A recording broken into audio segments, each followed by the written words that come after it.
पिछले 12 घंटे से बीतते साल के जाने और नए साल के आगमन के साथ साथ ऐसी कई बातें सामने नज़र आने लगी जिसने बिहार सहित देश की राजनीति को कहीं ना कहीं हिला डुला के जरूर रखा है। एक तरफ जहां नरेंद्र मोदी प्रधानमंत्री के बिना किसी रोक के उम्मीदवार हैं, 2024 में उनके नाम पर ही चुनाव लड़ा जाएगा और भारतीय जनता पार्टी का दावा भी है कि इस बार भी जीत भारतीय जनता पार्टी के एनडीए की होगी और नरेंद्र मोदी ही प्रधानमंत्री बनेंगे।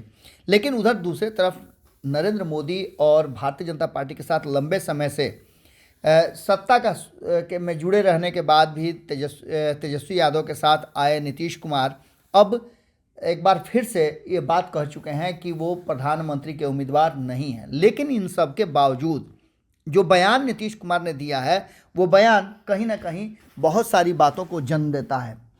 जैसा कि आप सभी जानते हैं कि इधर लगातार नीतीश कुमार के बयान काफ़ी सुर्खियों में रहे हैं। ऐसा ही एक बयान उन्होंने दिया है और इस बयान को लेकर के अब चर्चा शुरू हो गई है। इस बयान पर कहा जा रहा है कि भारतीय जनता पार्टी ने प्रतिक्रिया भी दी है।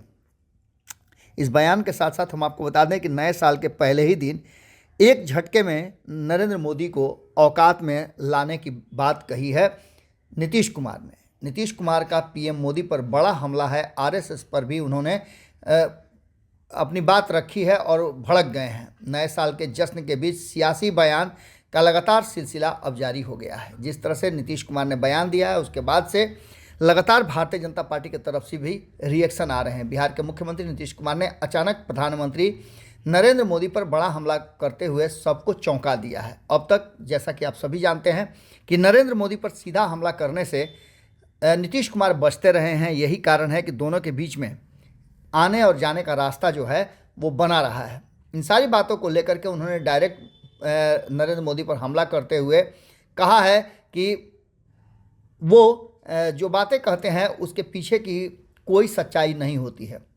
न्यू ईयर में नीतीश कुमार पूरी एनर्जी में आ गए हैं। उन्होंने पीएम मोदी पर सियासी हमला करते हुए कहा है कि कुछ लोग नए राष्ट्र के नए पिता बनना चाहते हैं, उन्हें बताना चाहिए कि उन्होंने राष्ट्र के लिए क्या किया है। नीतीश कुमार ने एक कार्यक्रम में संबोधन के दौरान जब उनसे पूछी गई, पत्रकारों ने सवाल पूछे तो उन्होंने कहा कि आज़ादी की लड़ाई से उनका यानी आरएसएस का कोई लेना देना नहीं था। नीतीश कुमार ने सवाल पूछने वाले अंदाज में आरएसएस के साथ प्रधानमंत्री नरेंद्र मोदी पर भी हमला किया है। आरएसएस पर भड़कते हुए उन्होंने कहा कि कभी नहीं बताया कि उनका योगदान क्या रहा है। हम लोग एक एक चीज़ को देख लिए हैं, हम हर तरह से जान गए हैं उन्हें। बापू के योगदान को हम लोग कभी भुला नहीं सकते। नीतीश कुमार ने आरएसएस पर इससे पहले कभी भी इस तरह से अटैक नहीं किया था। सियासी जानकार मानते हैं कि महागठबंधन में लालू यादव आरएसएस के सबसे बड़े दुश्मन हैं और नीतीश कुमार ये इस परंपरा को कायम रखने के लिए इस तरह की बातें कर रहे हैं। जबकि इससे पहले भी जब लालू प्रसाद के आए हैं तो उन्होंने इस तरह का कोई भी हमला नहीं किया है। इसके साथ ही आपको बता दें कि आरएसएस के साथ साथ नीतीश कुमार रुके नहीं। उन्होंने प्रधानमंत्री नरेंद्र मोदी पर भी ज़बरदस्त हमला किया और कहा कि एक रोज़ देख रहे थे न मीटिंग में तो उन्होंने कहा कि रोज़ देख रहे हैं, मीटिंग में भी देखते हैं और उनकी बोली और वचन पर भी ध्यान देते हैं, अखबार में भी छपता है। अब राष्ट्रपति छोड़ दीजिए, अब नए पिता और राष्ट्रपिता हो जाएंगे, ऐसा नरेंद्र मोदी के बारे में कह करके कहीं ना कहीं नीतीश कुमार ने इस लड़ाई को सीधे सीधे शुरू कर दिया है। आपको बता दें कि उन्होंने कहा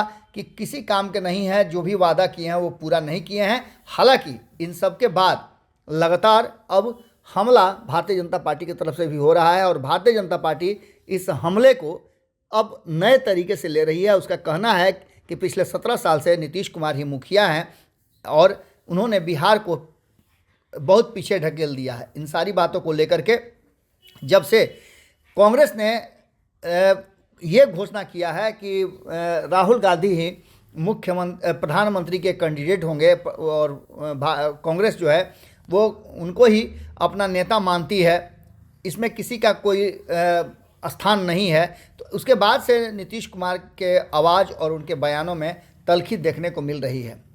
एक बार फिर से विपक्ष को एकजुट करने का मुहिम जो नीतीश कुमार का है वो कितना कारगर होता है देखना दिलचस्प होगा। लेकिन एक बात तो तय है कि नीतीश कुमार ने जिस तरह का हमला प्रधानमंत्री नरेंद्र मोदी और भारतीय जनता पार्टी पर किया है, आरएसएस पर किया है, ऐसा उन्होंने हमला पहले कभी नहीं किया था। ये देखना दिलचस्प होगा कि क्या नरेंद्र मोदी का भारतीय जनता पार्टी से संबंध पूरी तरह से विच्छेद हो गया है। जुड़े रहिएगा भारत लाइव के साथ। बहुत बहुत धन्यवाद।